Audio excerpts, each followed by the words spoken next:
ED দপ্তরে হাজিরা দিতে গেল দীপক অধিকারী ওরফে দেব।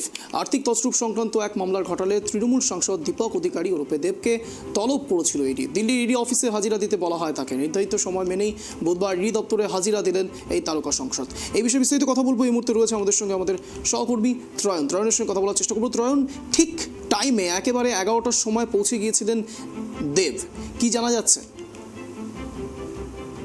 কিন্তু সকাল 11টাতে দেব ঘাটালের সাংসদ তৃণমূলের, তাকে যেমন ইডি তলব করেছিল সেই মতো আজকে সকাল 11টায় তিনি কিন্তু ইডি দিল্লির যে দপ্তর সেই দপ্তরে তিনি পৌঁছে যান এবং তারপরে তাকে যে জিজ্ঞাসাবাদ, মূলত গরু পাচার মামলায় তাকে সেই জিজ্ঞাসাবাদ কিন্তু চলছে। এবং তুমি জানো যে এর আগে কিন্তু ফেব্রুয়ারি মাসের 15ই ফেব্রুয়ারি 2022 প্রথমে তাকে নিজাম প্যালেসে প্রায় 5 ঘন্টার উপর জেরা করা হয়। তারপরে ফের জুন মাসে 2022-এ তাকে ডেকে পাঠানো হয় এবং দিল্লিতে সেখানেও কিন্তু তিনি যান এবং সেখানে গিয়েও তিনি তার যে বক্তব্য এবং নথি সেই নথি জমা দেন।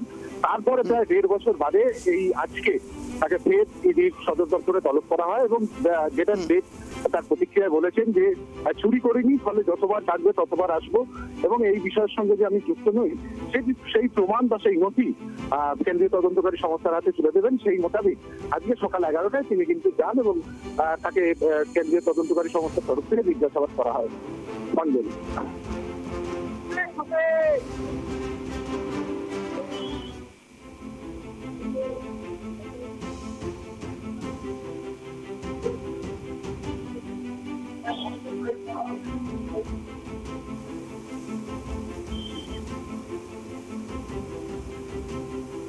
ধন্যবাদ ত্রয়ন।